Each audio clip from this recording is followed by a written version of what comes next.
Level 1. The first morning. You wake up. The ceiling is white. You don't recognize it. You sit up slowly. The bed is soft, expensive, not yours. There's a mirror across the room. The face staring back at you is yours, but the room is not. You check your hands. Hands. Same scar on your left thumb from that bicycle accident when you were 9. You're you, but everything else is wrong. There's a phone on the nightstand. You pick it up. The lock screen shows a photo. You, smiling, standing next to a woman you've never met. She's tagged as your wife. You have 47 unread messages. You have a job to get to. You don't know what the job is, but your body does. Level 2. The borrowed life. You shower, get dressed. Your hands move without permission. They know which tie to pick. They know where the car keys are. You drive a route you've never driven, but you don't miss a turn.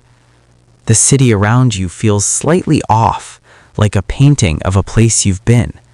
Close, but not exact. You park, walk into an office building. People greet you by a name that isn't yours. You smile back, because something inside you already knows panic is useless here. You sit at a desk. The computer opens automatically. You know the password. You do the work. Emails, reports, meetings. By noon, you almost forget. By 3 p.m., you've completely forgotten. For 3 hours, you are him. And then, at 6:47 p.m., you blink, and the ceiling is white again. Different white. Different room. Level 3. The pattern. This is not a dream. You've tried that theory. You've pinched yourself, counted your fingers, read text on walls. Everything checks out. Everything is real. But every time the clock hits a certain hour, you shift. A new life, a new body, same soul. You start keeping notes, mental ones, because every time you shift, your pockets are empty of anything before. Life 1. Office worker, mid-30s, Mumbai. Married, comfortable, quiet. Life 2. A teenager in a cold apartment, Eastern Europe. No parents visible. A laptop full of code. Life 3. A woman, late 40s, a hospital. You're the doctor. Life 4. Someone running, always running. You don't know from what. You notice something. Each life has a problem. Each life needs something from you. And you are the only one moving between them, conscious, watching, existing in all of them. The others, they're just living. You're the one carrying the weight. Level 4. The rules. By the 4th cycle, you start to understand the structure.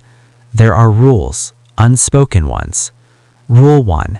You cannot tell anyone who you really are. You've tried. They look at you like you're broken, and then something resets. Hard. Rule 2.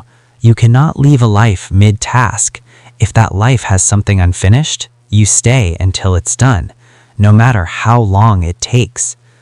Rule 3. The lives are getting harder. The office worker was easy. Emails, coffee, small talk. The teenager was harder. The code he was writing, you started to understand it. A surveillance program. Something dark. Someone was paying him. The doctor was a nightmare. Emergency surgery at 2 a.m. Your hands moved. The patient lived. But you stood over that table in a body that wasn't yours, holding a scalpel, and felt nothing but cold terror. And the runner, that life lasted 6 days. 6 days of paranoia, back alleys, burner phones, dried food, and dirty motels. You never found out what he was running from, because on day 6, you shifted. Level 5. The gifts. Here's what no one tells you about living multiple lives. You get good at things, dangerously good. You carry skills across the void, not the memories, those blur, but the muscle memory, the instincts, they stay. You know how to perform surgery now. You know 3 languages you never studied. You know how to disappear in a crowd in seconds. In one life, you're a negotiator at a failing company. You walk into a boardroom, 20 people staring at you, millions on the table. 3 months ago, your time, your real self, you couldn't negotiate a raise. Now you speak for 40 minutes and the room shifts in your favor. They don't know why you're different today. Neither do you fully, but you use it. You start using all of it. Level 6, the hunger. This is where it gets dangerous. You stop waiting for the shifts. You start wanting them. Because some of these lives are extraordinary. One life, you're a trader in Singapore. The numbers on the screen mean nothing to the body you inhabit, but your mind, your actual mind, has been watching markets across 4 different lives for months. You make a call, a big one. 3 days later, that account is up by an amount that makes your hands shake. You can't take the money. You shift before you can touch it, but you felt it, the power, the control. And now your normal life, if you even have one anymore, feels like a waiting room. You start to resent the quiet lives, the ordinary ones, the ones with small kitchens and tired eyes and the same argument every Tuesday. You start rushing through them, doing the minimum, getting to the shift faster. You don't notice what you're leaving behind.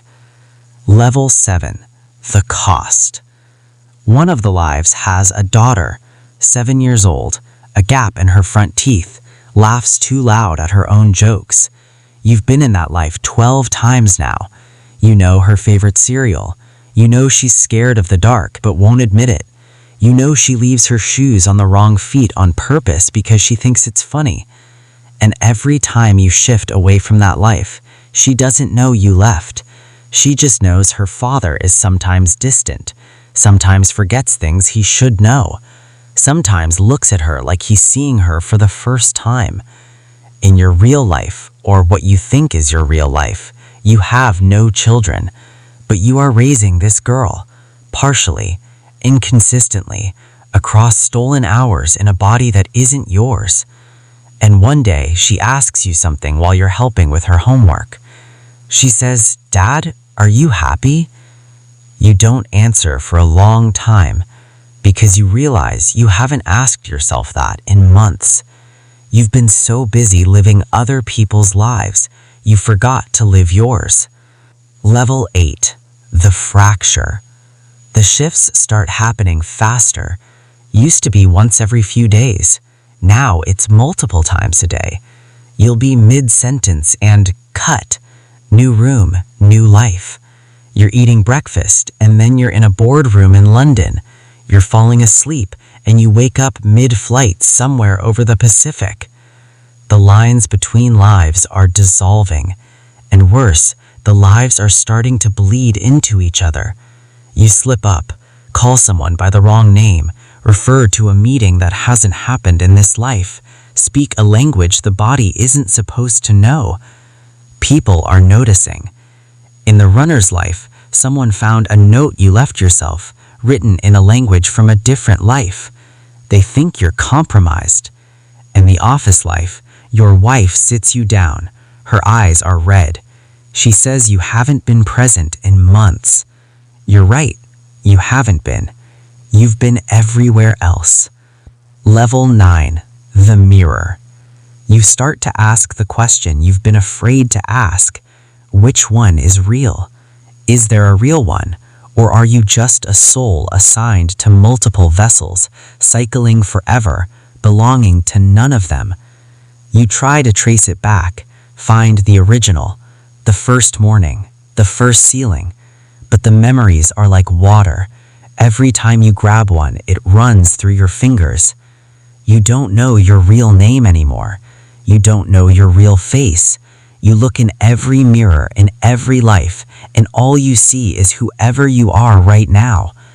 And then, one night, in a life you don't recognize at all, you find a journal. It's in your handwriting, but you didn't write it. Or you did, in a life before this one. The last entry reads, "Don't fight it. The shifting is the point. You are not trapped. You are the one doing the trapping." Ask yourself, what are you running from in the life you started in? Level 10, the truth. You stop. Really stop. For the first time in what feels like years, you let a life be quiet. You sit in a small apartment, not sure whose it is, and you do nothing. You let the memories come, the real ones,